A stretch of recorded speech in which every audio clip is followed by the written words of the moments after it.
Há cerca de 66 milhões de anos, uma montanha viva de pedra, do tamanho do Monte Everest, atravessou o espaço como se estivesse rasgando o próprio tecido do universo, entrando numa rota suicida direto contra a Terra. Quando finalmente chegou aqui, o estrondo não foi apenas um barulho, foi uma sentença.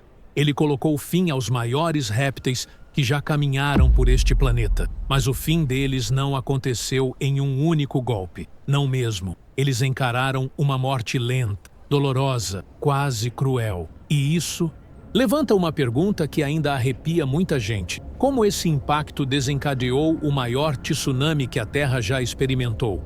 E o que aconteceu depois que aqueles titãs desapareceram de vez? Antes de continuar, se essa pergunta já fez seu cérebro dar uma travada de leve, manda um "Uau" nos comentários, só para eu saber que você está respirando junto comigo aqui no planeta Uau. Aquele asteroide monstruoso tinha cerca de 10 quilômetros de diâmetro, mas a parte assustadora nem era o tamanho, era velocidade. Ele cortava o espaço entre 10 e 30 quilômetros por segundo. Imagina isso, uma bola de fogo tão quente que o próprio ar, à medida que ela mergulhava rumo ao planeta, se comprimia e esquentava até temperaturas absurdas. Nos segundos antes do impacto, aquela rocha estava brilhando como se tivesse sido arrancada da superfície do Sol. E quando finalmente atravessou a atmosfera, demorou só alguns instantes para tocar o chão e mudar toda a história da vida. O ponto de impacto, onde hoje é a região do México, explodiu para o alto toneladas de poeira e rocha, criando uma onda de choque tão brutal que simplesmente apagou tudo ao redor. E acredite, dali para frente, a coisa só piorava. Se isso já está deixando sua mente em combustão, dá aquele like estilo explosão cósmica para fortalecer o planeta Uau, porque a próxima parte é pesada. A explosão arrancou pedaços inteiros da crosta terrestre e lançou tudo na atmosfera. Alguns minutos depois, esse material incandescente começou a despencar de volta, como uma chuva de vidro quente, e parte desses detritos reagiu com os gases lá em cima, criando uma chuva ácida que iria castigar o planeta por anos. O chão queimava, as florestas viravam cinzas, incêndios se espalhavam como se o próprio planeta tivesse se transformado em um fósforo gigante. E quando parecia que o cenário já tinha descido todos os níveis possíveis do apocalipse, ele descendeu mais um. A colisão enviou vibrações pelo globo inteiro, ondas que precisavam escapar, de alguma forma. Então, o oceano respondeu, e respondeu com violência. Nasceu ali um mega tsunami, uma parede de água ultrapassando 10 metros de altura, viajando com um poder 30 mil vezes maior do que qualquer tsunami moderno. As costas dos continentes simplesmente não tiveram chance. Terras foram arrancadas, moldadas, engolidas. Se você estivesse lá, não haveria fuga. Mas, curiosamente, alguns poucos dinossauros resistiram.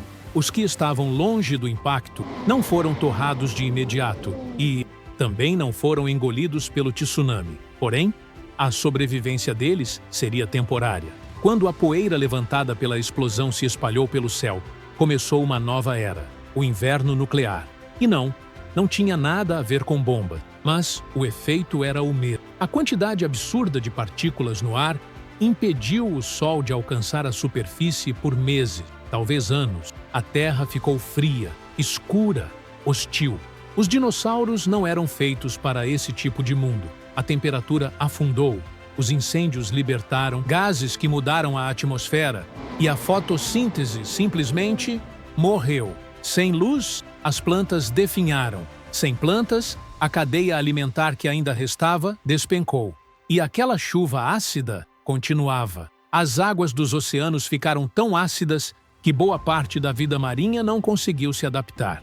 Se isso aqui já fez você pensar, meu Deus, comenta aí só para eu saber que você está viajando nessa com a gente aqui no planeta Uau.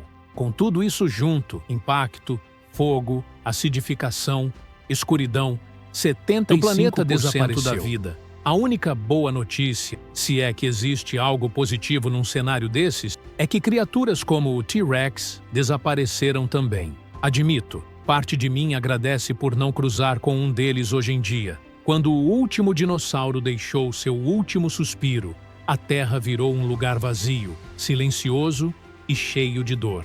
Um deserto frio e ácido. Então você pode estar se perguntando, quando o planeta voltou ao normal?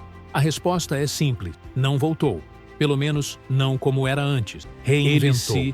1000 anos depois do impacto, a Terra ainda se recuperava daquele inverno sem fim. Continuava fria, com escassez de alimentos. Mas a vida é insistente. Novas criaturas pequenas e peludas começaram a correr pela superfície. Entre as primeiras plantas corajosas a retornarem estavam as samambaias, e elas prosperaram onde quase tudo havia sido destruído. 100.000 anos depois, a Terra já respirava de novo. Criaturas do tamanho de guaxinins surgiram, e os oceanos voltaram a pulsar, com vida.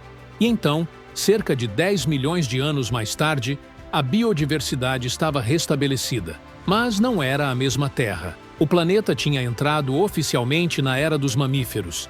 E eles vieram com tudo. Mamíferos, pássaros e plantas com flores dominaram o planeta. A antiga Terra, a Terra dos dinos, nunca mais existiria. A nova Terra era diferente, poderosa, viva e ainda assim assustadora.